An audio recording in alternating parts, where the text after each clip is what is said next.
Good morning my friends. ध्यान से सुनिए, आज मैं एक छोटी सी कहानी सुनाऊंगा और वो कहानी आपके बहुत काम आएगी, जिंदगी बदल देगी आपकी वो कहानी। इसलिए कहानी सुनिए, ठीक है। एक मूर्तिकार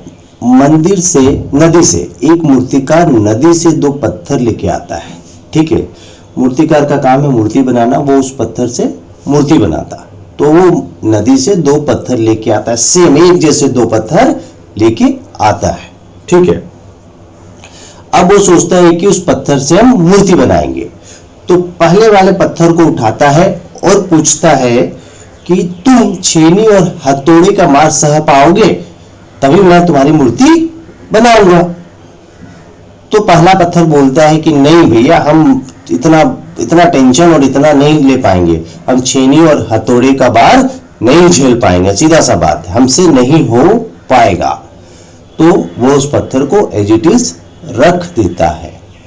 फिर दूसरा पत्थर उठाता है, उसे बोलता है कि तुम छेनी और हथौड़े का भार झेल पाओगे, तभी मैं तुम पे काम करूंगा।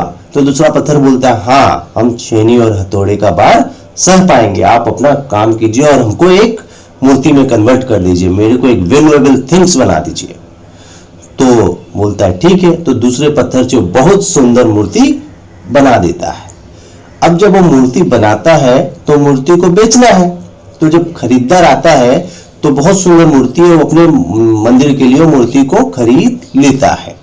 अब जब वो दूसरा वाला पत्थर जो गिरा हुआ रहता है, दो पत्थर थे, एक की तो मूर्ति बन गई और एक एक्स्ट्रा पड़ा है। तो मूर्तिकार बोलता है आप इसे भी ले जाइए। तो वो उसे भी ले जाता है। एक पत्थर की जिसकी मूर्ति बनती है उसे तो मंदिर में रखा जाता है, उसकी डेली पूजा की जाती है, उसे डेली फूल चढ़ाए जाते हैं। दूसरा पत्थर मंदिर के बाहर रख दिया जाता है। अब मंदिर के बाहर रखते हैं तो उस पर क्या होता है, डेली नारियल फोड़ता है, हर कोई आए नारियल फोड़े, हर कोई आए पैर रख के जूता पहने। समझ में आ रहा है? अब क्या होता है, ध्यान से सुनिए, बोलना क्या चाहता हूं मैं आपको, ठीक है। ध्यान से सुनिएगा, इस कहानी का सारांश क्या है। जिस पत्थर ने पेन झेला वो बन गया भगवान, एक वैल्यूएबल थिंग्स बन गया। और जिसने पेन नहीं झेला, मना कर दिया कि हम पेन झेल नहीं सकते हैं, वो बन गया क्या, कभी नारियल कोई फोड़ रहा है, कोई जूता रख रहा है। समझ में आया? उसकी वैल्यू क्या बन गई, उसकी वैल्यू बहुत खराब बन गई। हम हमेशा इस कहानी से सार को समझिए कि लाइफ में पेन है, तकलीफ है, होने दीजिए, कोई दिक्कत नहीं है, वो आपको सक्सेस की तरफ ले जाएगा। तकलीफें तो आएगी ही आएगी, लेकिन वो सक्सेस देगी आपको। चीज को बहुत अच्छा से समझिए हम क्या बोलना चाह रहे हैं, ठीक है। सक्सेस के लिए ये दो छोटी छोटी चीजें तो होगी ही होगी, चीज को समझिए।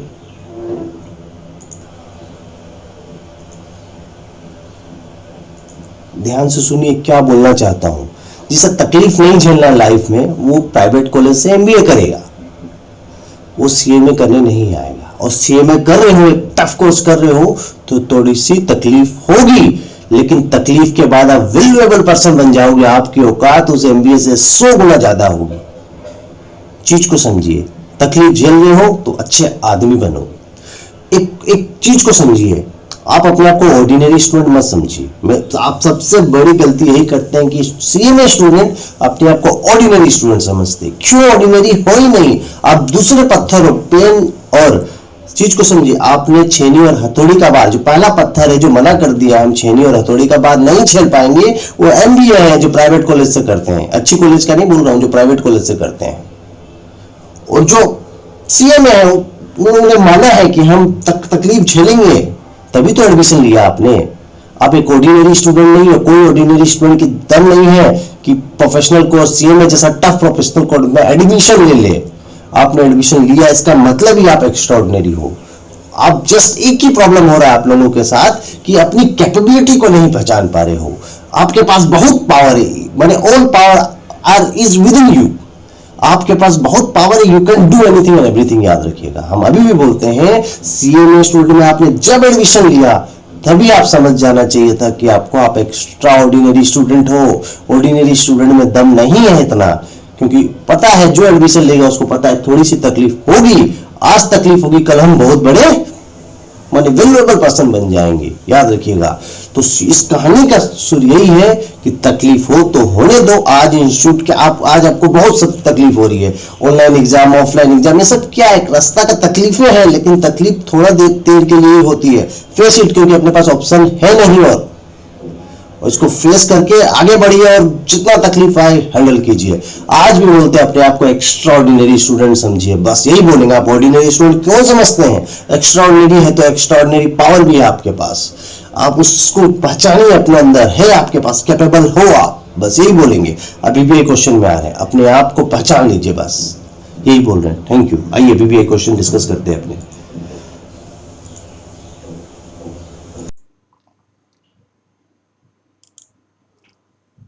Good morning. आज CMA inter paper number 7 direct tax का VBI क्वेश्चन मैं बता रहा हूँ। दे आर मतलब बहुत ज्यादा इंपॉर्टेंट क्वेश्चन है, छोड़िएगा मत। एटलीस्ट क्वेश्चन को समझ के चल जाइए, आपको रट्टा नहीं मारना है, समझना है, चीजों को एकदम कंसेप्चुअली समझ के जाना है। डायरेक्टली मैं क्वेश्चन में आ रहा हूँ। सबसे पहला क्वेश्चन है short note on transfer. Transfer किस चैप्टर में? कैपिटल गेन ट्रांसफर में। मतलब जब कोई भी कैपिटल एसेट बिकता है, सेल होता है, तो उसमें कैपिटल गेन का प्रॉफिट या लॉस होता है। तो उस टॉपिक में ट्रांसफर को क्या बोलते हैं? सिंपल सा मीनिंग होता है ट्रांसफर मतलब सेल।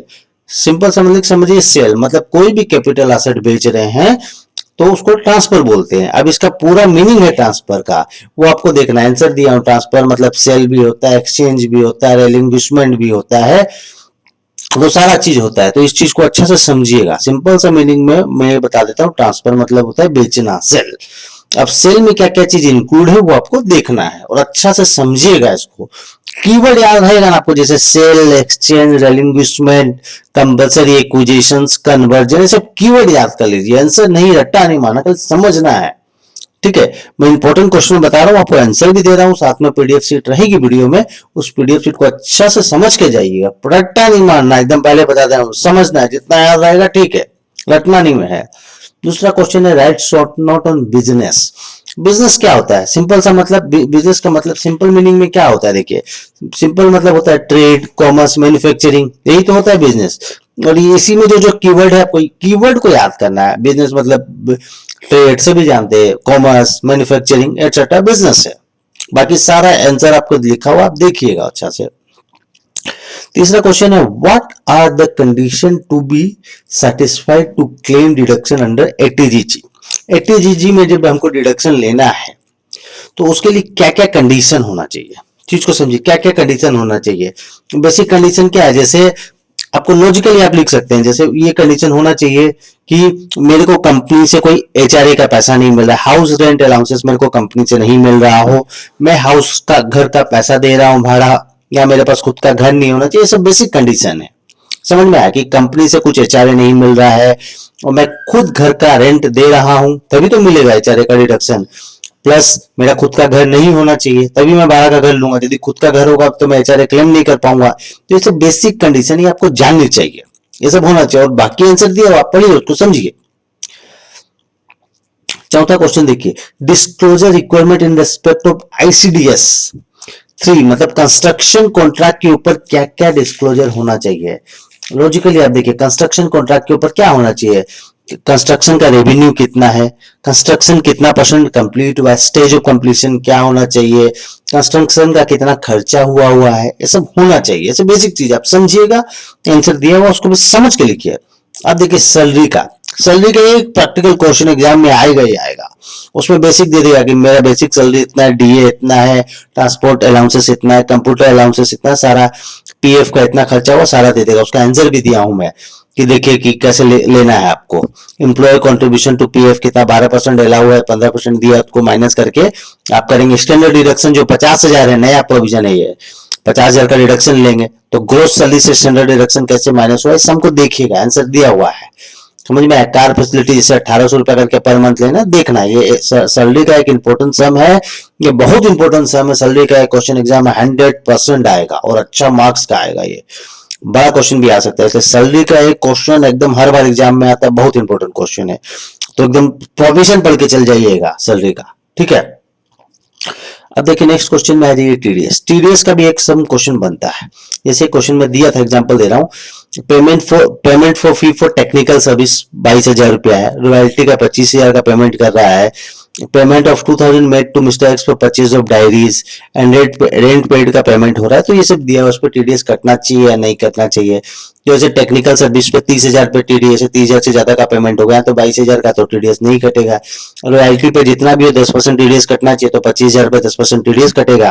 और डायरी का पेमेंट पे कोई टीडीएस है तो नहीं कटेगा। और देखिए रेंट पे क्या होता है, 2,40,000 से ज्यादा होगा तो टीडीएस कटेगा, 1,50,000 है तो 2,40,000 से कम है तो नहीं कटेगा। तो खाली ये सब जो है ना, इसका अमाउंट को याद करके चल जाइए, टीडीएस कंप्यूटेशन एक सम आएगा। अब देखिए नेक्स्ट क्वेश्चन आता है, क्वेश्चन नंबर 7। ध्यान से देखिए क्वेश्चन क्या बोल रहा है।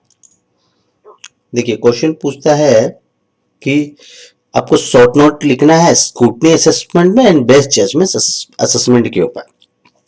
तो स्क्रूटनी असेसमेंट का सिंपल मीनिंग होता है कि एग्जामिनेशन या verification of income tax return by the income tax department. आपने जो इनकम टैक्स रिटर्न भरा है उसको एग्जामिन करता है, उसको वेरीफाई करता है इनकम टैक्स डिपार्टमेंट, और आपको नोटिस भेजता है कि उसको यदि कोई इनकम आपको लगता है कि आपने गलत इनकम लिया है या फ्रॉड का इनकम लिया है या खर्चा आपने ज्यादा ले लिया, उसके रिगार्ड में एक तो आपको नोटिस इशू करेगा, उस नोटिस का प्रॉपर रिप्लाई दीजिए, जस्टिफाई कीजिए। इसी को बोलते हैं स्क्रूटनी असेसमेंट। और जो नोटिस इशू किया है आप उसका प्रॉपर रिप्लाई नहीं दे सकते हैं, इनएडिक्वेट रिप्लाई देते हैं डिपार्टमेंट को, या आप उसको रिप्लाई ही नहीं देते डिपार्टमेंट को, तो डिपार्टमेंट अपना मर्जी से लास्ट में आपका रिप्लाई से सेटिस्फाइड नहीं होगा तो बेस्ट जजमेंट असेसमेंट कर देगा। तो वही चीज लिखा हुआ है, आंसर को पढ़िएगा आपको समझ में आएगा। ठीक है, अब एक क्वेश्चन आता है, distinguish between foregoing of salary and surrender of salary. Foregoing of salary मतलब मैं एम्प्लॉय हूं, मैं काम कर रहा हूं और मैंने काम करने के बाद मेरा काम हो गया, मेरे को सैलरी मिल रहा था, मैं मना कर दिया कि मेरे को सैलरी नहीं चाहिए। काम करने के बाद सैलरी एक्रू हो गया, उसके बाद मैंने मना कर दिया कि मेरे को सैलरी नहीं चाहिए मेरा अपना इच्छा से, तो ये होता है फोरगोइंग ऑफ सैलरी। और सरेंडर ऑफ सैलरी मतलब मैं पहले ही बता दिया हूं कि मैं काम करूंगा, मेरा सैलरी एक्रू नहीं होगा, मैं पहले से ही बता दूंगा कि जो सरेंडर होगा मेरा सैलरी में सरेंडर कर रहा हूं। तो फोरगोइंग सैलरी क्या होता है, टैक्सेबल होता है, और सरेंडर ऑफ सैलरी आपका टैक्सेबल नहीं होता है, ये चीज जानिएगा। क्वेश्चन नंबर 9 देखिए, what condition are to be satisfied to be entitled for deduction in respect of unrealized rent while computing taxable income under salary।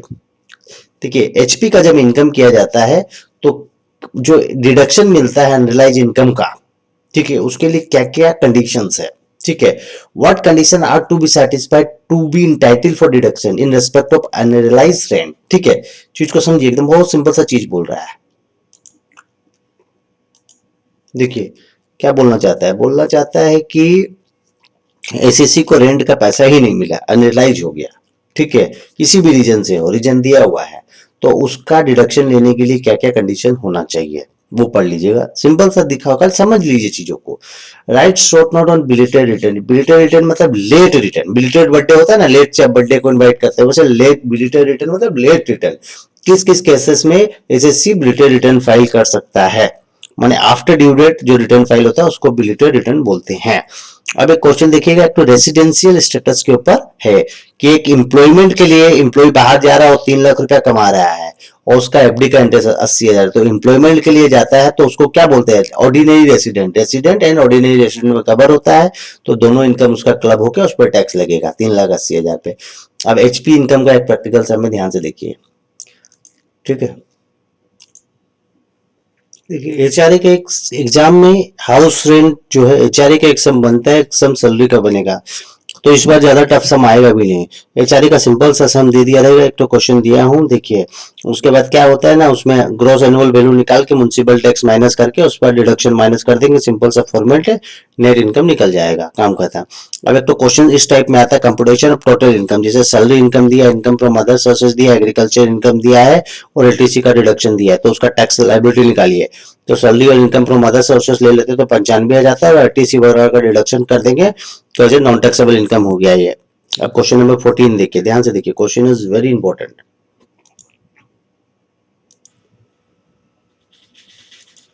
देखिए क्वेश्चन में बोलता है कि स्टेट द केसेस में joint commissioner has power to issue direction under 144A। 144A में बोलता है कि जॉइंट कमिश्नर जो है आपका कब आपका केस को रीओपन करने बोलता है, मतलब असेसमेंट कब होगा आपका केस कब इन्वेस्टिगेशन, किस किस ग्राउंड में इन्वेस्टिगेशन होगा।